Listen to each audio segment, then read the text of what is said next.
Hello friends, हाजिर हूँ मैं इस ड्रामे के लास्ट पार्ट के साथ। तो अभी तक जिन्होंने चैनल को सब्सक्राइब नहीं किया है वो चैनल को सब्सक्राइब करें। वीडियो पसंद आए तो इसे लाइक करें, अपने दोस्तों के साथ शेयर करें।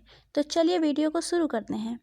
पार्ट 5 की शुरुआत में हम देखते हैं कि लियान जिंकिंग के लिए कुछ डिशेस बनाकर लाई होती है।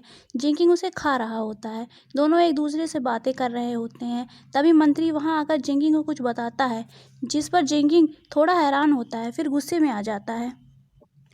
तभी वहां मार्किस नान और जनरल लियांग अपनी आर्मी लेकर जिंकिंग को गिरफ्तार करने आ जाते हैं। ये सब देखकर लियान एक तलवार लेकर जिंकिंग को प्रोटेक्ट करने के लिए खड़ी हो जाती है। जनरल लियांग उसे तलवार नीचे करने के लिए कहते हैं, पर लियान उन्हें आर्मी वापस लेकर जाने के लिए कहती है। तभी जिंकिंग मंत्री से कहता है कि इतनी आर्मी लेकर ये मेरे खिलाफ विद्रोह कर रहे हैं, इन्हें गिरफ्तार कर लो। तभी मंत्री अपनी आर्मी की ओर इशारा करता है। देखते ही देखते जनरल लियांग, मार्किस नान और उनके आर्मी को जिंकिंग की सेना घेर लेती है। फिर मंत्री बताता है कि उसने कभी एम्परर जिंकिंग से गद्दारी की ही नहीं थी, वह बस विद्रोहियों को सबूत के साथ पकड़ना चाहता था। जनरल लियांग मंत्री के इस तरह धोखा देने पर बहुत गुस्सा होते हैं। वह अपनी तलवार निकालने लगते हैं, पर मार्किस नान उन्हें रोक लेता है। तभी लियान जिंकिंग से अपने फादर और मार्किस नान को माफ़ करने के लिए कहती है। इस पर जिंकिंग कहता है कि ऐसा नहीं है कि मैं इन्हें मारना चाहता हूँ, यह लोग खुद ही मरना चाहते हैं। तभी लियान तलवार अपनी गर्दन पर रखकर जिंकिंग से अपने फादर और मार्किस नान को माफ़ करने के लिए कहती है। इस पर जिंकिंग कहता है कि ठीक है, जनरल लियांग सालों से हमारी सेना के कमांडर रहे हैं, इन्होंने हमारे लिए कई युद्ध लड़े हैं, मैं इन्हें मृत्युदंड नहीं दूंगा। फिर वह अपने सोल्जर्स को ऑर्डर देता है कि इन्हें जेल में डाल दो। सिपाही जनरल लियांग को लेकर चले जाते हैं। लियान परेशानी से यह सब देख रही होती है। फिर जिंकिंग मार्किस नान को 2 गिलास में ड्रिंक सर्व करता है, जिसमें से एक गिलास में पॉइजन होता है, दूसरा गिलास बिना पॉइजन वाला होता है। जिंकिंग कहता है कि इसमें से एक पियो, अगर तुमने बिना पॉइजन वाला ड्रिंक पी लिया तो मैं तुम्हें और महारानी दोनों को माफ़ कर दूंगा, तुम दोनों को कोई पनिशमेंट नहीं मिलेगी। इस पर लियान मार्किस नान को ड्रिंक पीने से मना करती है, पर मार्किस नान चैलेंज एक्सेप्ट करते हुए उसे पी लेता है और उसके मुंह से खून निकलने लगता है। उसने पॉइजन वाला ड्रिंक पी लिया होता है। लियान ये सब देखकर बहुत दुखी होती है और रोने लगती है। वह जिंकिंग से कहती है कि वह अब इस पैलेस में नहीं रहेगी।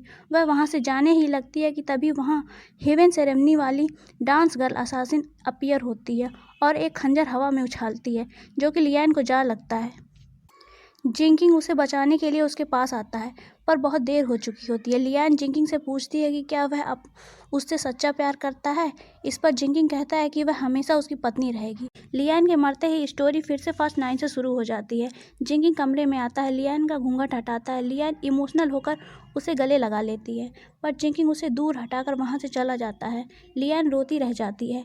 नेक्स्ट सीन में लियान इस टाइम लूप से निकलने का रास्ता खोजती है। फिर वह सोचती है कि स्टोरी के प्लॉट के अकॉर्डिंग अगर जिंकिंग और कॉन्क्यूबिन जेन की शादी हो जाए तो वह इस टाइम लूप से निकल सकती है। नेक्स्ट सीन में लियान पूरी तरह से पागल होने की एक्टिंग कर रही होती है, जिससे जिंकिंग को बहुत गुस्सा आ रहा होता है और महारानी परेशान होकर उसे महल से बाहर निकालने का और उसका इलाज करवाने का ऑर्डर दे देती हैं। नेक्स्ट सीन में लियान और हांग हाओ महल से बाहर जा रही होती हैं। लियान बहुत उदास होती है। जाते हुए लियान कैरेज के बाहर देखती है तो वहाँ फायरवर्क को देखकर वह अंदाज़ा लगा लेती है कि एम्परर जिंकिंग और कॉन्क्यूबिन जेन की शादी हो रही है। नेक्स्ट सीन में एम्परर जिंकिंग और कॉन्क्यूबिन जेन के न्यूली कपल को दिखाया जाता है, जो टेम्पल आते हैं। तभी वहाँ स्नोफॉल होने लगता है। कॉन्क्यूबिन जेन स्नोफॉल एंजॉय करने लगती है। तभी जिंकिंग को उसे देखकर कुछ याद आने लगता है। उसे कॉन्क्यूबिन जेन की जगह लियान दिखने लगती है। फिर वह लियान के पास जाता है। लियान उसे देखकर हैरान रहती है। तभी वह उसे किस करता है और कहता है कि उसे सब कुछ याद आ गया। वह उसे देखकर बहुत इमोशनल होता है। फिर वह उसे गले लगा लेता है। उसके दिन अच्छे गुजर रहे होते हैं। तभी एक दिन जब दोनों पतंग उड़ा रहे होते हैं, तभी वहाँ से अचानक जिंकिंग डिसअपियर हो जाता है। लियान बहुत परेशान होती है। वह उसे हर तरफ ढूंढती है। तभी अचानक जिंकिंग आ जाता है। लियान पूछती है, तुम कहाँ चले गए थे? जिंकिंग कहता है कि मुझे कुछ याद नहीं, मैं इंपीरियल गार्डन में तुम्हारे साथ पतंग उड़ा रहा था, तभी अचानक मैं यहाँ आ गया। इस पर लियान बहुत परेशान होती है। जिंकिंग उसे गले लगा लेता है। फिर अक्सर जिंकिंग ऐसे ही अचानक डिसअपियर होने लगता है। लियान इस सब से बहुत परेशान होती है। फिर वह बहुत सोच समझकर एक रास्ता निकाल ही लेती है। इस टाइम लूप से निकलने का। नेक्स्ट सीन में जिंकिंग और लियान टेम्पल आते हैं। फिर वह जिंकिंग को एक ब्रेसलेट पहनाती है और कहती है कि वो चाहती है कि दोनों एक साथ बूढ़े हों और हमेशा साथ रहें। फिर लियान कहती है चलो एक बार हम फिर से as a bride and groom wine पीते हैं। फिर लियान 2 वाइन के कप लेकर आती है जिसमें पॉइजन होता है। दोनों पीते हैं। जिंकिंग लियान को गले लगाता है। लियान कहती है कि अगर मैं एक दिन अचानक से गायब हो जाऊं तो क्या तुम मेरे पास आओगे? जिंकिंग कहता है क्यों नहीं। इस पर लियान कहती है अगर तुम मुझे ढूंढ नहीं पाओगे तो क्या करोगे? इस पर जिंकिंग कहता है कि 10 दिन लगे या 10,000 साल, मैं सारी नदियों और पहाड़ों को छान डालूंगा, मैं हर हाल में तुम्हारे पास आऊँगा। तो लियान कहती है कि प्रॉमिस करो। इस पर जिंकिंग प्रॉमिस करता है। इस बार जब लियान मरती है तो वह अपनी असली दुनिया में आ जाती है और जिंकिंग डिसअपियर हो जाता है। अपनी असली दुनिया में लियान आ तो जाती है पर वह बहुत दुखी रहने लगती है। वो अपना ज़्यादातर टाइम अकेले में ही बिताती है। जिंकिंग की याद में एक दिन वह एक सी के किनारे बैठी होती है। तभी वह वहाँ जिंकिंग को देखती है। जिंकिंग उसे गले लगा लेता है। शायद जिंकिंग ने अपना वादा पूरा कर ही लिया। उसने लियान को ढूंढ ही लिया। यहीं पे इस ड्रामे का एंड हो जाता है।